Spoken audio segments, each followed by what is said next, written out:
Just this morning, I was working at a coffee shop, and a young man who works there told me he got his first office job at a law firm.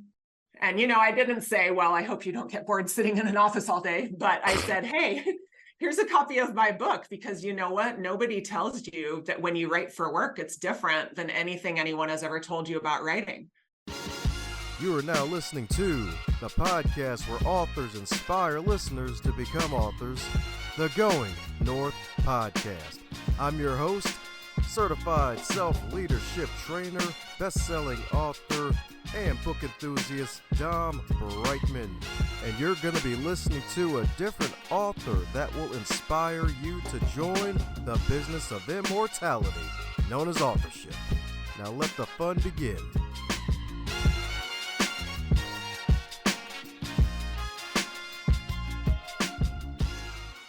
Today's episode is sponsored by book number 2 from DomBrightmon, Stay the Course, The Elite Performer's 7 Secret Keys to Sustainable Success.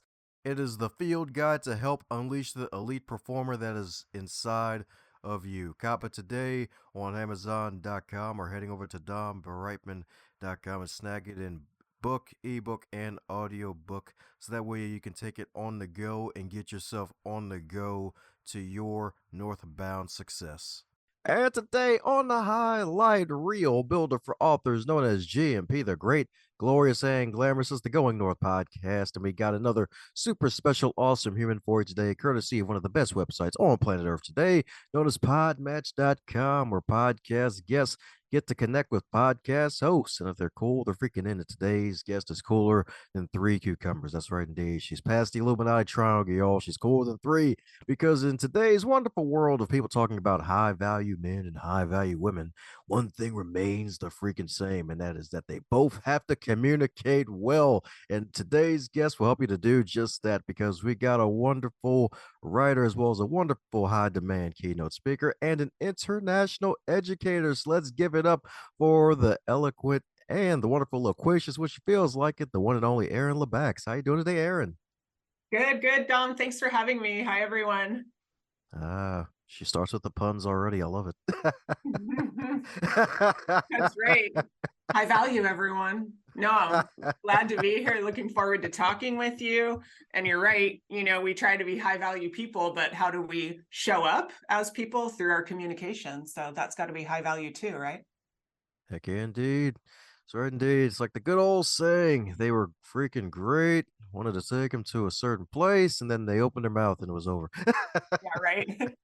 Right. They revealed who they really were through their words, which happens even through emails. Like, oh, that's who this person is. Whoa. Right. We kind of, when we read what someone writes, we kind of think, oh, I feel like I know who they are a little bit now, but we don't want to let them get that wrong. Right. We want to represent ourselves in our sincere, intentional way when we write. That's right. All right, I can see we're going to have some rights and some highs throughout the conversation and some high values, because, yep, we can apply it all in our communication. That's right, indeed. Apply it all. That's right, indeed. That's right, indeed. All the lip gloss, all the wonderful hair dye, and the hair wonderful grease.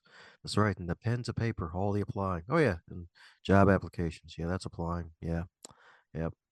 Yep, all the applying. But hey, it ain't just about applying for jobs. It's about the wonderful, fabulous Erin herself. So my goodness, as with all introductions, they don't cover everything. And I probably forgot, I don't know, 2 out of 250 wonderful things you've accomplished in life. So mine, filling the cavities I may have missed about you. Yeah. Hey, folks. Thank you. Well, I've been a teacher my whole life, dropped out of a doctorate program to get a little more direct and teach in an underserved high school. And that's where I learned to teach, because my students taught me. They will let you know if what you're doing is working or not. And then I learned what works, started teaching college, realized writing is the most purposeful thing that students can get a skill in to meet their goals independently, when they feel like they can use their voice with purpose and confidence. Kept teaching college, got to teach in a couple countries, amazing. Finally decided, well, I don't think everyone should have to go to college just to learn to write. What if I provide that in a free way through YouTube? What if I provide that in the workplace through sessions? And so that's what I do now. I help people communicate with intention and strategy, whether it's at work or at school or even in your personal life. I mean, I think we all know what it feels like to receive a disrespectful text. That's also writing, right? So we want to be thinking about all these ideas, even when we communicate personally, because we are sending an image of ourselves through our words, right? So that's what I help people try to get a grasp on, because it can often feel like our writing controls us. And we're just the one hoping it's good and being like, hey, teacher, is this good? But we can actually own it and be independent and know when our writing is purposeful and make those choices on purpose, whether it's a text, a work email, a job application, a scholarship application, an essay. Hashtag eloquent Erin's on the move already. That's right indeed, because we send an image of ourselves through our freaking words. That's right That's indeed. Well right. said indeed. That's right indeed. I guess the good old saying, a picture's worth 1,000 words, but hashtag eloquence from Erin, that's the better version. Cleaner, smoother. Makes you feel like you're a ballerina with a pen. That's right indeed. La, la, Doing la. calligraphy. Spinning in a circle, pirouette. Yeah, that's right indeed. And funny enough, I hear you didn't always want to do pirouettes with your pen. Yeah, originally wanted to be a veterinarian, right? As a youngster, for sure. I mean, I'm still always hanging out with animals. Yeah, I didn't intend to be a teacher growing up. I didn't even intend it when I went to start a graduate program. But partway through, I realized, oh, that's something that I could do to contribute and help people who I know are in a difficult situation. But too often, teaching is about giving content and saying, hey, remember this, and then repeat it and think about it like I do. But writing is actually for you, each of us. It's our own to own. And we can say, what do I want to do with my voice? And when we know how to use it flexibly with agility and intent, we don't have to just feel like someone else is going to judge whether it's good or not. We decide ourselves, this is how I want to write to my boss, because I know who they are. I know what they like. I know what they don't like. I'm not going to get myself into trouble. I'm going to do this in a way that works for my purposeful goal in that moment. And so it doesn't, writing is for everyone. There are a lot of myths we get when we go to school that you could be wrong, that there's a wrong way to write. Even that there's a right way to write is a myth, because writing is always dependent on the situation or the circumstance. So often I find when I teach in the workplace, people who maybe didn't like school or do so great in school, it doesn't matter. Writing is about thinking. So it's really like you get to a situation, you analyze it with your own common sense and your own information, and you make a logical choice about how to phrase it. So we don't have to have a huge education to do that. This is for everyone. We can all access using our words with intention. And you know what? People notice. Just this morning, I was working at a coffee shop, and a young man who works there told me he got his first office job at a law firm. And, I didn't say, well, I hope you don't get bored sitting in an office all day, but I said, hey, here's a copy of my book, because you know what? Nobody tells you that when you write for work, it's different than anything anyone has ever told you about writing. Everybody used to say, hey, if you're good, it's because you're writing all this descriptive stuff with a big old vocabulary and you have a bunch of words. That's not even true in day-to-day life in work. No one wants to read that. But nobody really tells us after school, kind of like, yo, change your writing when you get an office job. Nobody mentions it. So that's what the book and the YouTube channel are for. So I gave it to him and said, just read this so you can start your job with your best foot forward, because all of us, imagine what it would be like if everything you wrote, your boss thought, whoa, look at that person. We can really move forward, get promoted, get new opportunities when we make it clear that we care about our readers by being smart, thoughtful, empathetic, and clear about how we put our words together for them. People notice that stuff. That they do. Yeah, you must be swimming in my brain, because I was gonna be asked one of the questions gonna be asking you about, like, hey, any tips for folks out of college and getting their first job? Because you're so right, like being trained in a certain way and having to write all of those darn papers in grade school and college, and it's like, all right, I gotta freaking put all this filler in here that would I make enough know. sense where they don't get mad, and then You get to work, it's like, I need this time off, boss. I'm gonna give you this 3 paragraph, 5 sentence each Why you need explanation. it. 5 paragraph Yes. essay. I need, right? You're like intro. I need a week off because X. Then you spend 3 paragraphs showing X. And then at the end, you say, look at how I already said X, right? It's so repetitive. We don't do that at work. You're so right. I was teaching one time in a grad school in China for 1 month. And I told my students in the US, people teach a 5 paragraph essay, say what you're going to say it, say what you said.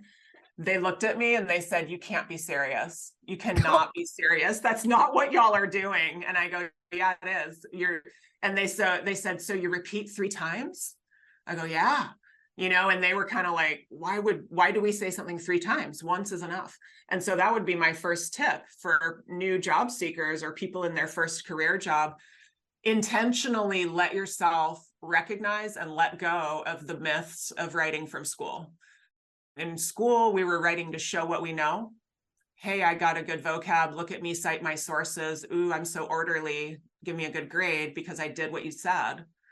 But we are no longer writing to show what we know at work. It would be horrible if everyone showed what they knew when they wrote, and our emails would be, 10 paragraphs long.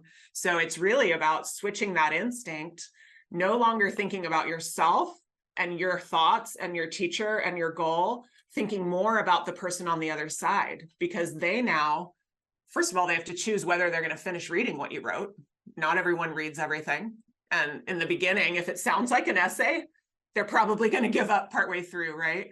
So we're now writing to people who have a choice whether they finish reading it or not, which means we need to really create a message for their use.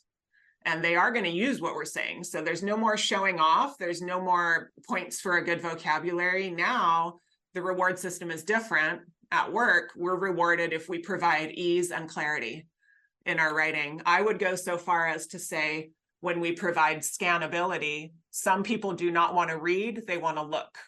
And we read visually now, right? You gather information by scanning. So our writing even needs to reflect that. More bullets, more headings, more white space, right? Because we want someone to be able to look and go, oh, dang, there's what's important. I'm so glad I saw that. If it was buried in a paragraph, they never would have seen it. Yeah. Right? I mean, Yeah. who digs through a big fat paragraph when they're reading these days, especially at work when everyone is stressed and in a hurry? It just doesn't happen. So if we don't make important information findable, we are the ones who strategically make things findable for the reader. They should not be left doing that work. We need to do it for them. And when you have a happy reader, you've got someone feeling positive about your message, which is a lot. They'll probably respond to you. They might respect you, all kinds of things that you want. You can definitely say that again because you're so right, indeed. Because yeah, definitely the scannability, and I find it funny. I haven't really heard that word as much until coming across you and your content because it's so true. Like bullet points definitely help, headings definitely helps, and white space when appropriate helps. Because one thing I've noticed, especially during the early pandemic stages, me and the colleagues at my day job was like, man, I've never seen so many emails in my life from folks at the high level that tell you everything and nothing at the same time, and you have no information. Yeah, you know what that's called? Bureaucraties, in my opinion. That is when you're getting information from above, right? Top Mhm. down information often has that bureaucratic vibe. It sounds very far away. It sounds like just what you said, Dom. You don't actually get content. I mean, it's very hard to engage with, for one thing, right? Imagine you receive an email and, it has come to our attention that this is important to inform you the contributions of, right? Like we zone out when we start to hear language that sounds like an old school policy. People don't read that kind of thing anymore. So it's our job as writers to provide people what they would read, just like we do out loud, right? You don't say something to your mom the same way you would say it to someone else. You make it relevant to this person you're talking to. Well, we can do the same thing in writing. And you were bringing up, Dom, the pandemic, when all of a sudden we're getting a million emails. That was the moment that people around the world, I started to notice, they all thought, oh my gosh, my writing really matters right now because I'm not there. Only my writing is there. This person's going to make an opinion about my personality, my work style, how much I respect them, how much I'm worthy of respect based on the way I write. And I won't be able to fix it with a smile, right? It's just going to be an email living forever in their inbox. And so people started to realize, we're not just writing to inform, we're writing to connect. It's in there.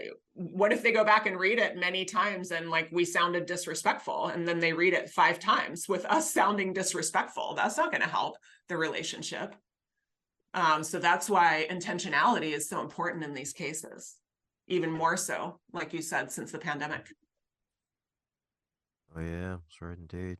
You brought up a solid point there too. It lives forever indeed. Because Yeah, right. you can you can try and delete it on your end, but if they keep it on their end, good luck, buddy. They can send it wherever they want to. That's right indeed. And it probably causes email fatigue where it's like you read it, but you forget it instantly or halfway when Well, you're reading right. it. Like textbooks, we all remember lying there with your textbook and you're like, I've read page 283 4 times, but I have no idea what it says. We can read and yet not receive, right? And that's what happens when writing is bureaucratic, overly academic, overly kind of showy and long and fancy. It's off-putting, it's alienating to the reader. It doesn't help us engage. And yet I'll have people say, hey, I don't want to dumb down my writing by making it simple and clear. No, that's not dumbing it down. It's very hard to make writing simple and clear, and it's what we want. And that's respectful to a reader who's busy and suffering from content overload, like most of us. A bunch of beautiful paragraphs, they're not going to be able to engage with that. People just don't have that ability throughout their day, usually because of content overload. So do the work to make it clear, concise, use regular words, not $1 million vocab words. And that's kind of what makes the world go around more harmoniously, when we can write to each other in this authentic human manner that's simple and easy to digest. That's right indeed. Simple and easy to digest. You love to see, you love to read it. That's right indeed. That's right indeed. That's right indeed. Freaking love it. Freaking love it indeed. So my goodness, so with all this wonderful knowledge, and she just keeps dropping so many jewels indeed. That's right indeed. Better be taking notes indeed. So like when it comes to, I guess, now with the way things are, especially where it's like the whole TLDR and the fact that Yeah, a right. lot of literacy rates are down in the country on top of that. And you said something so powerful that finally came back to my freaking head is that folks will read it, but they won't receive it. So, any tips to make your message more receivable via email? Yeah, right. I know we don't want to send an email just thinking, well, someone might look over this, but we want them to actually let the content go into their minds, right? Yeah, what we need to do is write for today's readers. We need to be realistic and be realists and kind of thinking, all right, I should put my main point at the top for one thing. And it should not be the point that I think is most important. It should be the point that the reader thinks is most important. Maybe I'm writing, just quick example, it's a report on extreme weather. I write it for people around me in California. I'm putting wildfires first. I send it over to people in Florida. I'm going to switch it and put hurricanes first. I'm going to lead with what's most relevant for my reader, because TLDR, right? Like I want them to at least get the thing that they needed in the beginning. That might also cause them to engage and continue reading, right? They're kind of like, oh, this email is really working for me. I'm getting things that I need here. So they might get more engaged. So main point at the top, filter your main point though through what would be the point for your reader, not you. And I always say, it sounds so obvious, but if you're not journaling or taking notes, you are not writing for you.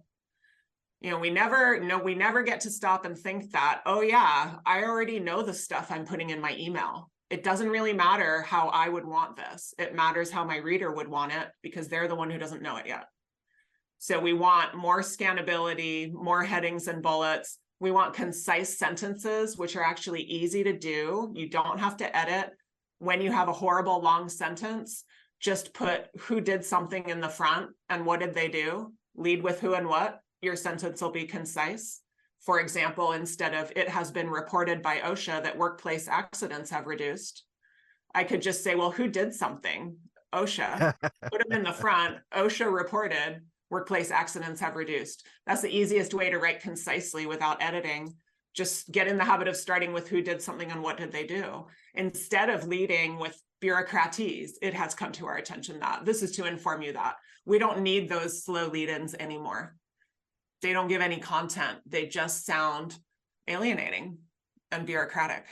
But we do it out of habit because most of us are kind of like, oh, I want to sound professional. I want them to think that I'm so professional. So I'm going to be so careful. I'm writing to inform you that it has come to our attention that it is important to consider. No, right? I have not said anything. We want meaning, writing in a meaning forward manner, not delaying information with slow lead-ins like that. Definitely right indeed. Because, yeah, those lead-ins can get annoying. It's like, all right, so I know what I see. This wide, massive communication to a lot of people. It's like, all right, ignore the first paragraph. Let me get to the other stuff. For Right? certain Yeah. folks, like, just get to Yeah. the point. Avoid the I know. bureaucraties. It doesn't make us sound fancy and professional. It makes us sound like we're either putting off information or we're accidentally imitating a way of writing that's not helpful because we're trying so hard that we're kind of forgetting to be human. But it's not what people want. And so we can be brave and break those habits. I even saw a study that graduate schools, some experimenters, they were submitting applications to the grad school, and then they took the same application essays and made all the vocab words higher and harder words and submitted them. Well, they got accepted less. So even in an academic environment, people are recognizing we don't want to read a bunch of gobbledygook where people are just trying to show off. And the other thing is with AI added in, right? And AI can be such a great generative tool, but I don't know if you've noticed, but a lot of AI tools are very much not concise. And so not super helpful in that regard either. You can start with AI, but then it's our job to go in and make it more concise, because we can't just send a reader sentences that are like 50% fluff. That's not respectful of their time or their thinking or what they need to do that day. And if we're not going to do the work, they're going to be stuck doing the work. And then they're going to be negative about our message because we didn't respect their time. We all know what it's like to receive an email where the person didn't care about making it easy for you. And it does not make us say, oh, I can't wait to meet this person, right? It's kind of like I was telling you, Dom, before we started, I kind of was looking forward to this podcast because I could tell from your writing style that you had personality. And sometimes when I haven't met someone, I don't have a feeling about them before we meet because maybe they used a generic version of writing or bureaucraties or too much AI, or they're trying so hard to be professional that it sounds generic. It's okay to be authentic in our writing too. We can still be polite, but let our authentic selves come through, because readers are starting to get tired of generic sounding writing. And we want an authentic human to talk to. That's right indeed. The real human, y'all. That's right. The real flesh and bones, not the random microchips and thin air cloud swag. That's right indeed. Gotta Oh. say the clouds for the sky. Yeah, right. Save it for your dreams. Yep, I'm glad you brought up AI too, because like, funny enough, I use a couple AI tools myself, and you're so right. It's like sometimes I give you suggestions, and it's like, nope, I know how I write, dadgummit. I don't care if this sounds correct to you, buddy. I'm gonna make Yeah, sure it right. sounds the way that's the way it's going for me. No, I agree. And it was kind of ironic because I was using an AI tool to try writing this letter just to see what it would do, because I do think AI is super helpful for brainstorming and generating the beginnings of things. But again, we are the ones putting that out there to represent ourselves. And maybe we don't want to be represented by a wordy robot, right? We want to tweak it and make it sound a little more like us. But what was so funny is I had one of the tools write a letter for me asking for business writing classes like I teach, like someone who would write that to me. And this AI program ended up sounding so self-centered. And it's ironic, like, is there a self? I don't know. But every single sentence began with I. Every paragraph was about their needs. And I thought, wow, if I used this to write, people would start thinking I was super selfish. So another reason to check it before you send it. Check it tonally, check it relationally. We don't just write it for information purposes. We're now writing for relational purposes at work, to connect, to respect. And AI can't always help us with some of those things. I definitely can say that again, indeed. And great story to bring up too, because you're so right. It's like, yeah, I'm confident as heck. It's like, shoot, I can wear freaking 10-inch heels across a wonderful bridge, but it's like they don't need to think I'm freaking cocky or arrogant in my words here, because Yeah, hey, it kind right. of goes back to what you said earlier. It's like, hey, that's the image you're putting out there, and you don't want to get the wrong image. Yeah, exactly. We want an image that's kind of as authentic as possible as ourselves, but that also conveys, hey, we're empathetic, we're respectful, we're thoughtful. We know how to be clear. We know how to meet the needs of today's readers. We're not just trotting out the same old stuff that was taught long ago that maybe doesn't apply as much well as in today's world. That's what I'm talking about, indeed. Well, your fabulous book, High Value Writing, with the wonderful real strategies. Sounds like putting that wonderful book together with all that wonderful knowledge and wisdom in your head. Like, how hard was it to get it out there? You know what? It was actually not too bad. It was fun because so I wasn't going to write a book originally, but maybe about a year before the pandemic, I would be teaching in the workplace and someone would say, "Oh, I really like your idea about whatever. How can I practice? How can I read more about that?" And I said, "Well, I don't know, because most writing books are hundreds of pages long and you're busy at work." So I thought, "Oh, I should take all my ideas and put it in a book." So I started jotting things down. I had folders. I'm not an organized person, so that was difficult. There's papers everywhere, there's files on my computer everywhere. Not my strength. But then the pandemic hit, and in the couple months between, I had a bunch of in-person classes scheduled, and if they all got canceled, and then a couple months later, people were ready for them to be virtual. So we did that. But in between, I thought, this is my moment. I'm going to write all this stuff down. And then I got a former student, a former college student who had been the editor of the school paper, and she was very smart and straightforward. I hired her to edit the book because she knew me as a teacher, and she was amazing. I thought she's perfect because not only is she excellent with words, and she's honest and potentially like harsh enough that I would want, right? Like I want the real opinions from her. But she also was in two of my classes back when she was in college. So she knew my teaching style. So she helped me get the book out there. And now it's for all of us. We don't have to go to classes necessarily. The book is intended to help someone who maybe can't go to a class. Maybe you're in another country. Maybe the economy is different there. There's an ebook. It's a few dollars. There's a YouTube channel. It's free. There are ways that everyone can learn this information. We should all have access to the ability to empower ourselves through writing.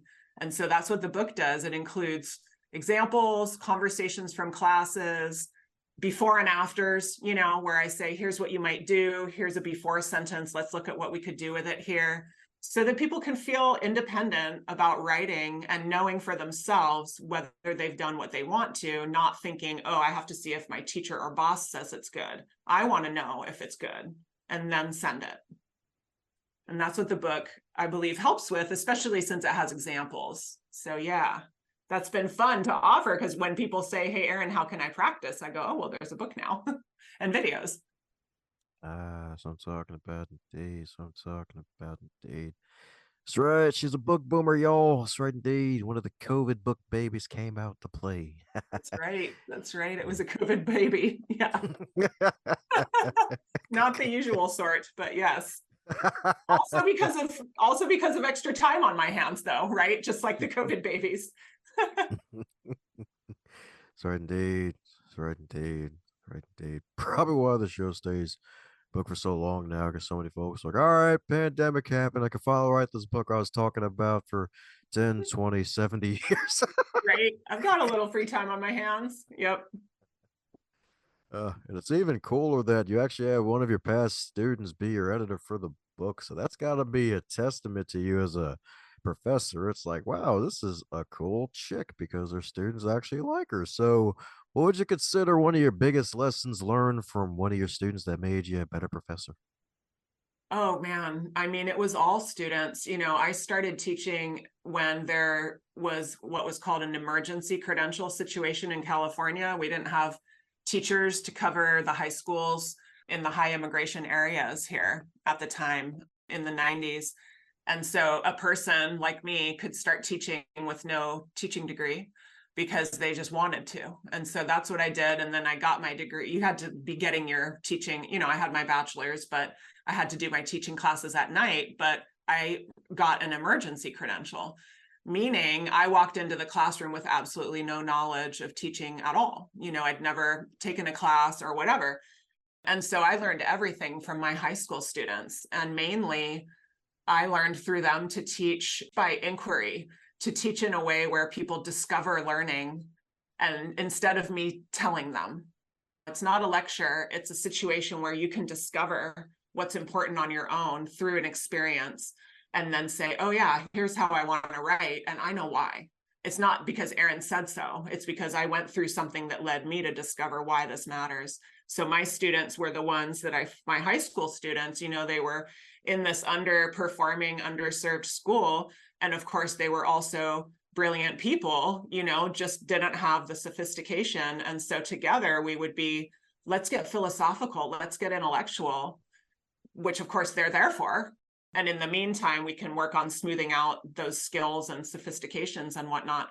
So I learned from them what works in teaching and also what works in writing. I think a lot of times people will be told, hey, go write an essay, but the question is how?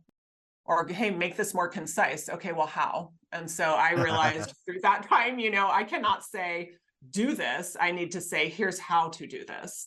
And that's where my kind of what I call discovery pedagogy, like having students discover information on their own so they own that discovery and they own that information, is how I teach. And then that's what I've kind of brought into the YouTube channel and the book now, so that you can be there with me talking about it, discovering the concept, not just listening to someone say, here's 5 important things, right? We luck indeed. So, do you think is that one of your sources of your ultra level of confidence? Because I love the way you speak. Is that probably one of your contributing factors? Because it's like you got this poise going since we see each other on camera. I'm like, yeah, this lady is freaking poised. She actually knows what she's talking about. So I guess it's that good old expertise, building confidence sort of thing going on. It's just, yeah, I've spent a lot of years standing in front of people all day. And at one point I realized, just statistically speaking, if I'm going to stand in front of people all day, at some point, someone's not going to like what I'm saying. And I just have to deal with it because, if 100 people see you, one might not like it. And so I realized, yeah, this is just me. It's not, the ego has to go. I am speaking so that other people can learn. It's about them. That's also what teaching taught me. And so now that I've taught for 25 years, it's just a habit, to speak in a way that works for the learner or the listener. And I think really teaching can help people be successful in so many ways. It just doesn't get the respect it deserves as an area, as a discipline, right? But teachers, it's kind of like teachers and nurses, right? Like they know what to do in a difficult situation. They know the realities, they know how to respond to them. We know how to work hard. And so hopefully we know how to speak, how to make things understandable for people. Yeah, definitely could say that again because had a conversation years ago with a guy who was a substitute teacher at the time, and he mentioned the entertainment aspect of it because you gotta really edutain these You days, do. especially with all the competition you have. Like back then, you have a didn't have the wonderful distraction slabs, no the smartphones to Yeah, contend with. right. It's like now it's like, oh, you got to deal with that, and everybody's so high wired on them and addicted to them. It's like, oh, how can I be educational and entertaining enough to at least mix both of them, keep them interested and engaged too. So yeah, definitely a tall, tough order. The teaching position. All teachers need to be paid a lot more money. Yeah. Yeah. All Well, especially public school teachers are now being asked to do everything for students, right? Help them with their emotional health, right? Young people are lonely and nervous about a lot of things, and teachers are the ones helping them when they're having an emotional day. So there's a lot going on. But yeah, you can't be boring as part of it. And It's not just about, it is about being slightly entertaining, but I think in order to be engaging, engage the intellect of people, right? Engage the philosophical curiosity of people, because most people have that. Even if they haven't received education, they probably still have curiosity and intellect, and they want to be challenged. It needs to be useful, right? So I try to make my teaching applicable, useful, not just theoretical. Like, you can go do this in 5 minutes after you read it or watch the video or whatever, or take the class, you know. So true indeed. So true indeed. That's right. And you mentioned teachers having to do everything and the word emotions. And I forgot emotional intelligence. The good old EQ was under your skill umbrella. So how does that play a role in writing? Yeah, right. So that's something that people have started to notice more since the pandemic, is that our writing has to be emotionally intelligent. Imagine you work somewhere and all the bosses are kind of like, ooh, we have low morale right now. What should we do? I know, let's throw a holiday party and give everyone a present. That'll fix morale. And they spend a bunch of money and we all go to a party and we get a present. We're like, okay, maybe my boss does care about me. I don't know. You know, next week though, the big boss writes an update monthly email and it's condescending. Who cares about the party? We no longer think people care about us, right? And so when we want our culture to be good in a group or at work or in a classroom, whatever it might be, it's actually about paying attention to what manifests in our words. Is respect coming through? Is condescension coming through? We can spend as much money as we want trying to create a good culture, morale, belonging, and it'll all go out the window once we receive a communication that doesn't consider us. And so EQ is huge, especially for leaders in writing, because believe me, I'm the one hearing the stories from employees who don't feel respected based on the words they read from their leaders. And I've known people who've quit jobs for that reason. I know a young woman who had a job where she felt horrible, her very first career job in her 20s. She felt horrible at work because the leadership's monthly emails were so non-inclusive and non-considerate of the readers. It was really just about the leadership. Eventually, she got a new job. And in her new job, she told me she received the very first leadership email. It was so considerate and motivating. The first thing she did was call her mom in her 20s, right? And be like, Mom, I finally found a job where I feel valued. And so it's huge. It's make or break the way we write to our people. And people will stick around or they won't, right? And we all know retention is a problem lately. And so I'm always thinking, why are companies not considering the tones and implications coming through their words? Because that's often why people are getting the message, I kind of don't want to be here because I don't feel valued. We don't make that idea up. We receive that idea through evidence, and it's often through what we read or hear by the way people talk about us or talk about our work. Definitely say that again, indeed. That's right, indeed. That's right, indeed. The idea came through evidence and not theory. You love to see it. You love to see it.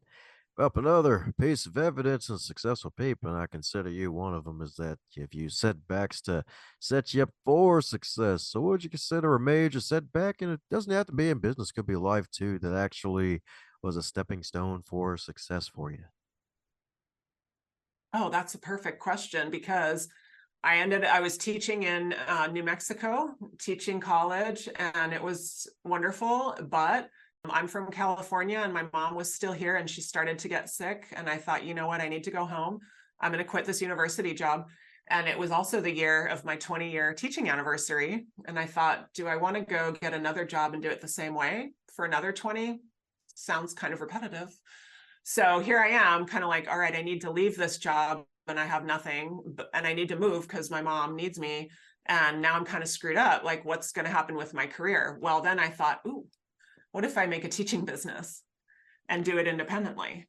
And so it actually became exactly, leaving the sort of confines and comfort of a school system.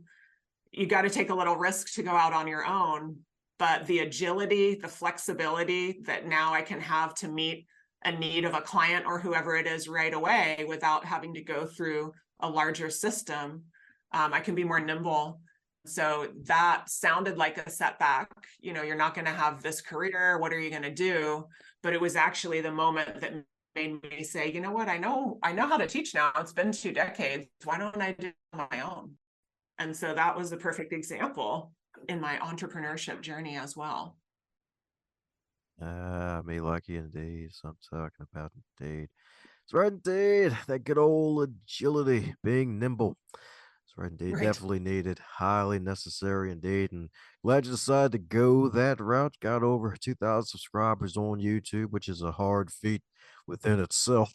Because YouTube's one of the most challenging platforms to grow on. And you always got that great content out there. So, funny Right. enough, now to think about it, yeah, I think we had another past guest too, actually. Yep, Kat Rambo. Yep, I think that was her. She actually started her online teaching course for aspiring sci-fi writers, and it's been freaking successful. Like Oh, neat. she made more money doing that than being a professor at a university. So yeah, you're on the right path. Right. Yeah, right. There are many ways to provide education, and in the remote world and with all the tools and apps we all have now, there are many new ways to learn, right? We don't have to be in school to learn. We don't have to be in school to teach.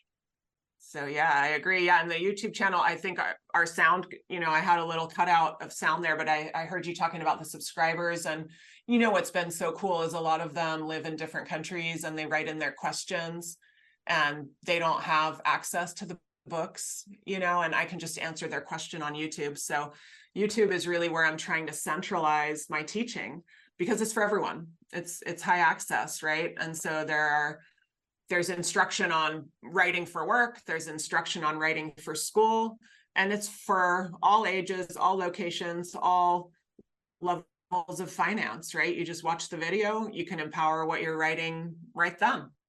And that's why I'm putting a lot into growing that channel. There you go. That's right, indeed. And she's got the magical book and podcasts and media appearances as fertilizer, too. That's right, indeed. It's going to grow like a wonderful tree, y'all. That's right, indeed. Giving that good old positive shade for folks in the summer so they can stay cool, nice and cool. Maybe cooler than 4 cucumbers. That's right. That's right, indeed. That's right, indeed. So, my goodness, so since you've been on so many interviews, is there a question that you wish folks would ask you more often when you're on interviews like these? Let's see. I guess what can people do to feel more confident about their writing would be one, because I often get questions about me, questions about writing tips, but not about writing confidence, because I think that's the biggest barrier for a lot of people that I meet in my classes.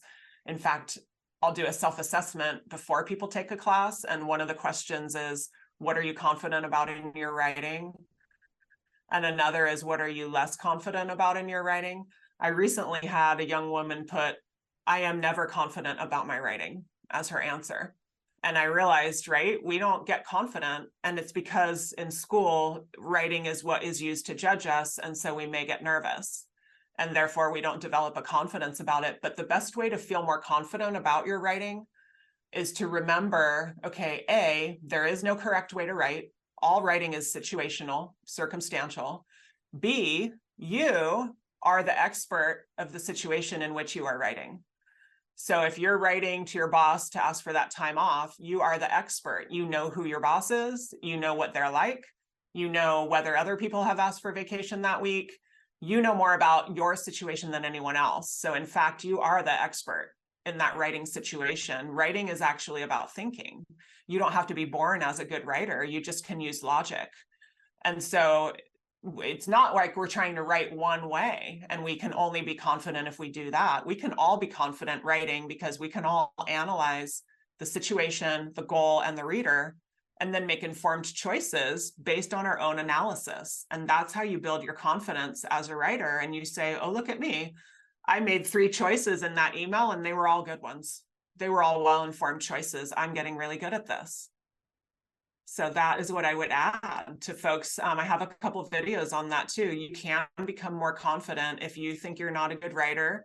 There's no such thing as not a good writer because we can all think.